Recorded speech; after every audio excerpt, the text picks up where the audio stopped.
اب دیکھیں ہماری آئیڈیالوجی تو کبھی بھی ان کے ساتھ نہیں ملی نا. ہم ہمیشہ الیکشن میں ان کے اگینسٹ ہوتے ہیں. جی بی میں بھی ہم ایسی ہم نے الیکشن لڑا, اور 24 کا الیکشن بھی ہم ایسے ہی لڑا. ہم نے کوئی اتحادی بن کے تو نہیں لڑا تھا ان کے ساتھ. اب یہ کہ اس میں آئے ہیں جس کو مینڈیٹ ملا ہے جی بی میں, ہم نے تو کبھی اعتراض نہیں کیا. جی بی میں آئے وہ حکومت بنائی انہوں نے, ہم نے تو کوئی اعتراض نہیں کیا. جے کے میں جس کو مینڈیٹ دیا ہے وہ حکومت بنائے.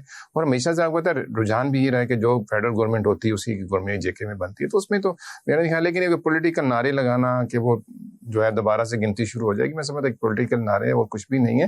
اوریجنلی تو آپ اتحادی ہیں, پیپلز پارٹی میں سے اتحادی ہے. ان سب چیزوں سے ہم اگر پولیٹیکل سائز پہ چلے جائیں گے تو ڈفرینٹ بات ہوگی. لیکن ہم عوام پہ اگر رہتے ہیں, ہم عوام کی اس کے اوپر رہتے ہیں, تو وہ تھوڑا سا ڈفرینٹ فنامنا. دیکھیں آپ کی پالیسیز کے اندر تسلسل نہیں ہوتا. کوئی بھی حکومت آتی ہے, وہ پرانی جو حکومت کی جو گزری حکومت ہوتی ہے پارٹیز, ان کی پالیسیز کو ہمیشہ چینج کرتی ہے, آلٹر کرتی ہے. نیشنل سیکورٹی انٹرسٹ کی جتنے بھی پروگرامس اس کو فالو ہی نہیں کرتی. ٹھیک ہے, نیشنل ایکشن پلان بنا نیشنل, ٹھیک ہے نا, کس نے اس کو فالو کیا؟ نیشنل سیکورٹی پالیسی بنی, یہ بننا کب شروع ہوئی؟ 2013-14 کے اندر بننا شروع ہوئی. امپلیمنٹ کو بھی پی ٹی آئی کے دور میں ہوئی, جا کے آپ اس کو امپلیمنٹ نہیں کر سکے, آپ اس کو اپلائی نہیں کر سکے. امینڈمنٹس لاتے ہیں آپ. NFC ایوارڈ کب بنا آپ کے سامنے, 80 امینڈمنٹ کب آئی, سب لے کے تو آتے ہیں. اب اس کو فالو کرنا, چیزوں کے لے کے جانا, اب پھر ایک نئی امینڈمنٹ کی بات ہو رہی ہے. دیکھیں اس میں جب تک تمام اسٹیک ہولڈرز کس کو کہیں گے؟ پولیٹیکل پارٹیز کو, کیونکہ وہی ہماری قیادت کر رہے ہیں. جب تک وہ سب کو لے کے سامنے نہیں لایا جائے گا, پھر اس کے اندر جو ادارے ہیں تو ان پالیسیز کو ریویو بھی کریں, اس کو بھی فالو کریں. اس پہ بات ہم کرتے ہیں. یہاں پہ بریک کا ٹائم ہوا ہے, ٹیک اے شارٹ بریک. بریک کے بعد واپس آتے ہیں.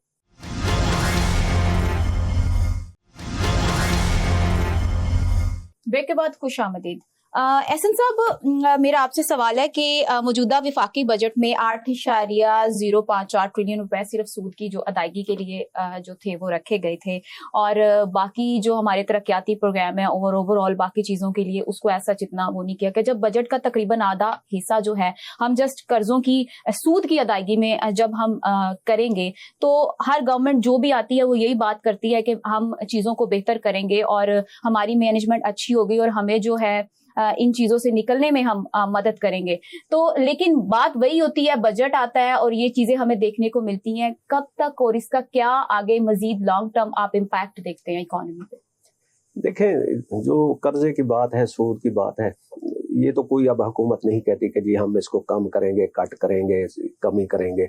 اب تو یہ فخر ہوتا ہے کہ جی IMF کی وہ ٹانچے ہمیں مل گئی ہے, فلاں ملک سے یہ ڈیل ہو گئی ہے. لیکن جب ووٹ لیتے ہیں تو یہ کہتے ہیں کہ ہم آپ کو IMF کے چنگل سے نکالیں. نہیں, اب نہیں کہتے. وہ کہتے ہیں جی IMF سے ہم اچھے ڈائیلاگ کر کے ان کے جو ہے بورڈ سے میٹنگ ہو گئی ہے, اور ایک اور قسط آ رہی ہے.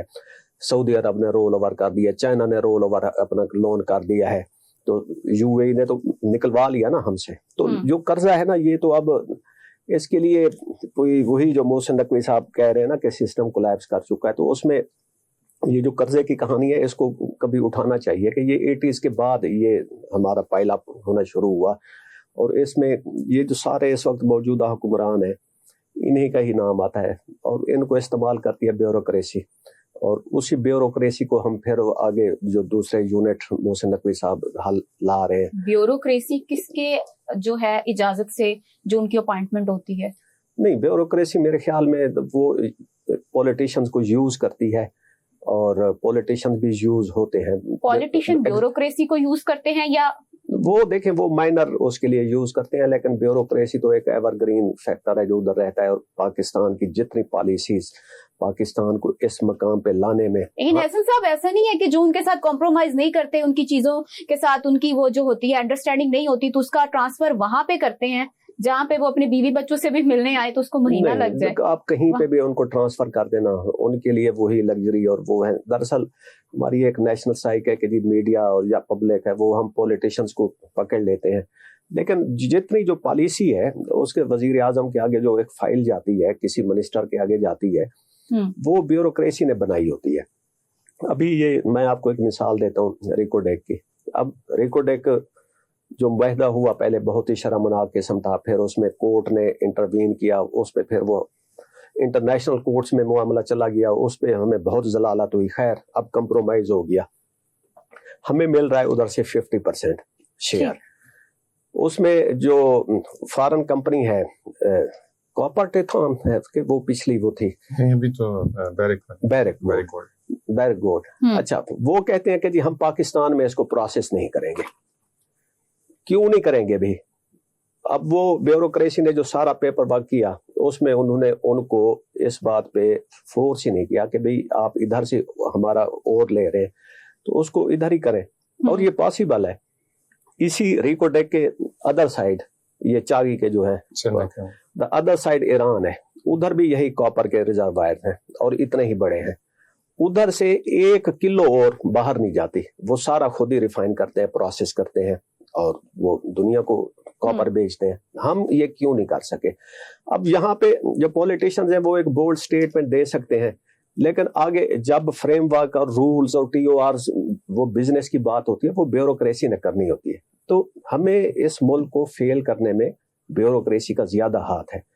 دوسرے نمبر پہ ہم پولیٹیشن کو پکڑ سکتے ہیں کہ انہوں نے بیوروکریسی کو ریفارم کیوں نہیں کیا ابھی تک, اور وہ بھی ان کے ہاتھوں چھوٹے چھوٹے مائنر اس کے لیے بینیفٹس کے لیے یوز ہوتے آ رہے ہیں. اینی ہاؤ وہی سسٹم کولیپس کر گیا ہے. ہمیں کوئی نیا جو ہے نا ایک سولوشن ڈھونڈنا ہوگا.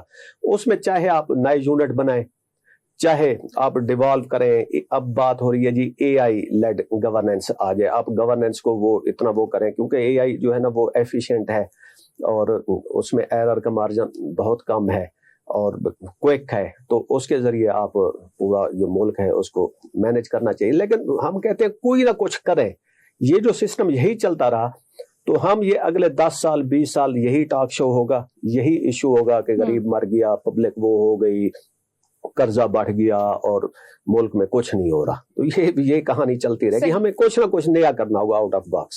صحیح. نعیم صاحب, احسن صاحب جیسے کہہ رہے ہیں ہمیں کچھ نیا کرنا ہوگا, تو مین جو رسپانسبل ہے سارے ایشوز کی تو وہ کہہ رہے ہیں کہ بیوروکریسی ہے. اس کے بعد گورنمنٹ کی باری آتی ہے, تو بیوروکریسی میں ریفارمز کس طرح ہو سکتی ہیں, اور کیا سارے کے سارے ایشو کا ملبہ صرف بیوروکریسی پہ ڈال دینا کہ ان کی وجہ سے وہاں پہ ایشوز ہیں, اس وجہ سے معاملات اتنے خراب ہیں؟ دیکھیے ریفارمز تو سب سے پہلے جہاں پہ ہونے کی ضرورت ہے, ریفارمز کی ضرورت ہے, اس میں تو دوسری رائے نہیں ہے, بالکل میں ایگری کروں گا. لیکن پریورٹیز ریفارمز میں لانی, سب سے پہلی ریفارمز آپ کو جوڈیشری میں چاہیے. پہلی میری اپنی پوائنٹ آف ویو ہے یہ اس کو آپ نہیں کہہ سکتے کہ میرا ایک پارٹی کا بیان ہے, لیکن یہ کہ سب سے پہلی جو جس سے مطلب 90% لوگوں کا ڈیلی کی بیس کے اوپر جس سے واسطہ پڑتا ہے دیٹ از عدالتیں. ہمارا جو نظام ہے, ہمارا جو انصاف کا نظام ہے, وہ لوور کورٹ سے لے لیں, آپ شروع ہو جائیں. میں نے میڈم کو بھی یہ کوشچن کیا تھا تو انہوں نے کہا کہ بہتر ہے کہ جواب نہ دوں تو بہتر ہے اس ٹاپک کے اوپر. میڈم مریم کی بات کروں تو لوور کورٹ کو آپ شروع کر دیں لینا, کہیں سے بھی آپ سٹارٹ کر دیں. آپ دنیا کے ساتھ تو ہم مقابلہ کر رہے ہیں ابھی, ٹھیک ہے, ہم دنیا میں بڑے اوپر اس پہ چلے بھی گئے. دیکھیں بیوروکریسی تو ہمیشہ سے کمپرومائزڈ رہی ہے, ٹھیک ہے, کیونکہ ان کو بھی تو رہنا ہے, ان کو بھی سروائیو کرنا ہے, اور انہیں پولیٹیشنز کے ساتھ ہی سروائیو کرنا ہے جن کو ہم ووٹ دے کے لاتے ہیں یا ہم سلیکٹ کر کے لاتے ہیں, جیسے بھی کرتے ہیں. سب کے سامنے کھلی کتاب ہے, اس میں کوئی دوسری رائے نہیں ہے. بلوچستان کے الیکشن بھی سب کے سامنے ہے کہ آج بلوچستان کے حالات جس ڈگر پہ ہیں تو اس کے پیچھے ایک پولیٹیکل سٹرکچر کا فیل ہونا, ٹھیک ہے, ایک الیکشنز کے بعد کے حالات اور الیکشن سے پہلے کے حالات بڑے فرق, ٹھیک ہے. تو میں اس کو بھی یہ کہوں گا کہ یہ سارا ایک لنک چلتا آ رہا ہے. نعیم صاحب, ہمیں جوائن کیا ہے سلمان شاہ, سابق وزیر خزانہ پنجاب ہے. سلمان صاحب بہت شکریہ آپ کے ٹائم کا. سلمان صاحب, جس طرح ہم بات کر رہے ہیں تو جو نعیم صاحب یہی بات کر رہے ہیں کہ بیوروکریسی میں ریفارمز جو ہیں وہ بہت زیادہ ضروری ہیں, اور یہ جو سارے ایشوز ہیں, اور جس طرح ہم دیکھ رہے ہیں کہ مہنگائی ہے, اور اس کے علاوہ جو غریب آدمی ہے اس کی لائف ڈے بائی ڈے جو ہے وہ بد سے بدتر ہوتی جا رہی ہے. تو آپ کو بھی ایسا ہی لگتا ہے کہ پرابلم ہماری جو ہے وہ مین, اگر ہم اس کا روٹ کاز دیکھیں تو وہ بیوروکریسی ہے, اس کے بعد پالیٹیشنز کی باری آتی ہے؟ جی, اگر ہم نظام کو دیکھ لیں تو نظام میں سب سے طاقتور تو بیوروکریسی ہے, اور بجلی کا نظام ہو تو وہ بھی بیوروکریسی چلا رہی ہے, آئل اینڈ گیس کا سیکٹر ہے وہ بھی بیوروکریسی چلاتی ہے.